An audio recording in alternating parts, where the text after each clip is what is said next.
নমস্কার। এবার আমরা দেখব শেষ সম্ভাবনাটি এবং যাদের বয়স বেসিক্যালি 41 বছরের কম তাদের ক্ষেত্রে এই সম্ভাবনাটা প্রবল। 41 বছরের বেশি হলে সাধারণভাবে তাদের নিজেরই নাম থাকার কথা 2002-এ সাধারণ নিয়ম অনুযায়ী। 41 বছরের কম যাদের বয়স তাদের ক্ষেত্রে কিন্তু মানে মাঝবয়সী যারা মোট কথা তাদের ক্ষেত্রে কিন্তু এই সম্ভাবনাটা প্রবল। সেক্ষেত্রে সবসময়ই এই ওপরের অংশটা কিন্তু সেমই থাকবে। দেখুন, সবসময়ই আমরা আগের দুটো ভিডিওতে দেখিয়েছি, সবসময় ওপরের অংশটা সেম। নিজের জন্ম তারিখ লিখবে, যে ইলেক্টর ফিল আপ করছেন তার আধার নাম্বার যদি থাকে তবে সেটি ফিল আপ করছেন। তারপরে নিজের বাবার নাম, নিজের বাবার এপিক নাম্বার যদি থাকে, নিজের মায়ের নাম, নিজের মায়ের এপিক নাম্বার যদি থাকে, নিজের স্ত্রী বা স্বামীর নাম, নিজের স্ত্রী বা স্বামীর এপিক নাম্বার যদি থাকে। এটি একদম সিম্পলেস্ট পসিবিলিটি। এটা কিন্তু সবসময় থাকবে, এটা আমাদের কাছে সবসময় থাকবে, সিম্পলেস্ট পসিবিলিটি এটা। এক্ষেত্রে কিন্তু কোনো কিছু সুপার ইম্পোজ করার কোনো জায়গা নেই, একদম নিজের তথ্য আমরা দেব। এরপরে আমরা চলে যাব পরের পার্টটাতে। পরের পার্টে কি আছে? পরের পার্টে আছে নিজের নাম। যদি নিজের নাম 2002-এ না থাকে কিন্তু বাবা বা মা, ঠাকুরদা, ঠাকুমা, দাদু বা দিদার নাম আছে, তো এক্ষেত্রে আমরা কি দেখব? প্রথমেই আমরা যেটা করব, প্রথমেই আমরা ওই ব্যক্তি, যে ব্যক্তির নাম আছে, কারণ নিজের নাম তো নেই, তাহলে যে ব্যক্তির আছে আমি সেই ব্যক্তির নাম লিখব। 2002-এ এখানে একটুখানি আমাদের কারেকশানও করা দরকার আছে। 2002 ব্যক্তির 2002-এ ওই ব্যক্তির নাম, তাই না? এখানে তাই করা উচিত। ওই ব্যক্তির নাম আমরা এখানে দেব। এবার 2002-এ সেই ব্যক্তির যার নাম আমরা দিচ্ছি, মানে বাবা মা, তার ইয়েটা দেব, মানে উল্লেখিত ব্যক্তি।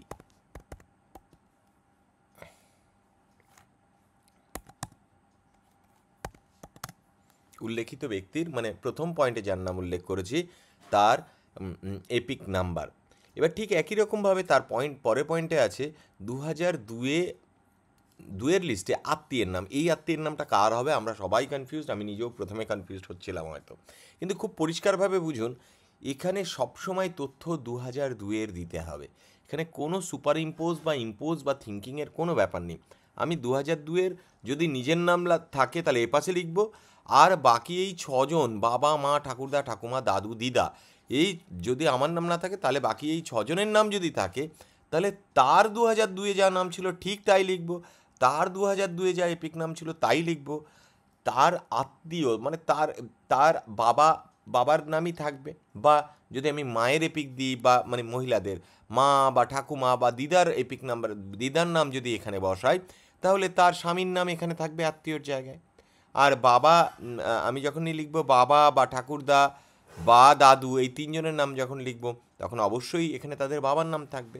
একমাত্র এখানে মহিলা যখনই হচ্ছে এই নামের ক্ষেত্রে তখন কিন্তু তার স্বামীর নাম 2002-এ ছিল। এবার সম্পর্কের জায়গায় ঠিক একই রকমভাবে বাবা ঠাকুরদা আর দাদুর ক্ষেত্রে দেখবেন সম্পর্কের জায়গায় 2002-এর লিস্টে পিতাই লেখা আছে, আর বাকি তিনজন মানে মা, ঠাকুমা বা দিদার ক্ষেত্রে বাকি তিনজনের ক্ষেত্রে দেখবেন সাধারণভাবে কনসেপচুয়ালি বলছি, এক্ষেত্রে লেখা থাকবে স্বামী।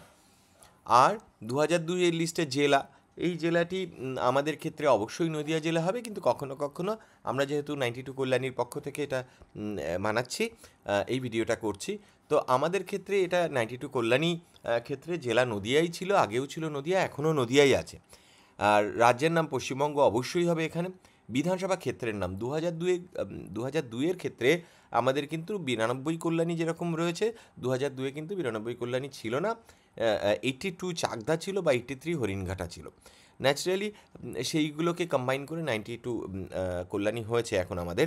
তো 2002-এ যে ব্যক্তির এই ফিল আপটা করা হচ্ছে, এই অংশটা 2002-এ তার এখানে বিধানসভার নাম হবে 2002-এ এক্স্যাক্টলি যেরকম ছিল তাই হবে। ঠিক একই রকমভাবে বিধানসভার নম্বর, তার একটি নম্বর ছিল, সেই নম্বরটা কি 83 বা 82 হবে আমাদের ক্ষেত্রে। আর মানে যদি আমাদের লোকাল হয়, আমাদের এপিক ইয়েতে যদি থাকে এবং লোকালি সে যদি এখানেই বসবাস করে বরাবর, তবে এক্ষেত্রে কিন্তু অন্যও হতে পারে। আমরা যেরকম বলছিলাম 2002 লিস্টে বিধানসভার নাম অনেক ক্ষেত্রে যে ব্যক্তি অন্য জায়গা থেকে এসছে বা তার দাদু দিদা তার বাবা মা ঠাকুরদা ঠাকুমা ধরুন অন্য বিধানসভায় বসবাস করতেন, তাহলে সেই বিধানসভার নাম 2002-এ কী ছিল সেটা দিতে হবে, এবং সেই বিধানসভার নম্বর, সেই বিধানসভার অংশ এবং ক্রমিক সংখ্যা ওই যেখানে ওনারা থাকতেন সেখানকার দিতে হবে। একই রকমভাবে যারা যার নামটা 2002-এ ছিল, যে ব্যক্তির নিজের ছিল, তার ক্ষেত্রেও কিন্তু তাই বর্তাবে। মানে এরকম নয় যে 2002-এ তাকে কল্যাণীর মধ্যেই বসবাস করতে হবে, সে বাইরে থেকে এসেও এখানে বসবাস করতে পারে। তাহলে সেক্ষেত্রে বিধানসভার নামটা শুধু পরিবর্তিত হবে এবং সংখ্যাটা বা এই তথ্যগুলো পরিবর্তিত হবে, সঠিকভাবে পরিবর্তন করতে হবে। আর নিচে নিজের অবশ্যই সই করবে যে ইলেক্টর আছে বা ভোটার আছে বা নির্বাচক আছেন। বিএলও সাহেব ম্যাডামরা অবশ্যই খেয়াল করে নেবেন এই সইটি আছে কিনা, এই সইটি কিন্তু প্রচণ্ড গুরুত্বপূর্ণ। আর বিএলও সাহেব ম্যাডাম তারপরে আপনারা কি করবেন, আপনারা দুটো ইনমোরেশন ফর্ম আছে, আপনাদের ইনমোরেশন ফর্মের মধ্যে দুটোতেই সই করবেন, একটি তার কাছে ব্যাক করবেন, একটি আপনি নেবেন। এই ছিল যাদের নাম 2002-এ নেই, কিন্তু যাদের বাবা মা ঠাকুরদা ঠাকুমা বা দাদু দিদার নাম 2002-এর লিস্টে আছে, তাদের ক্ষেত্রে এটি একটি সংক্ষিপ্ত ইনস্ট্রাকশন, আপনারা এটাকে ফলো করতে পারেন। Thank you very much.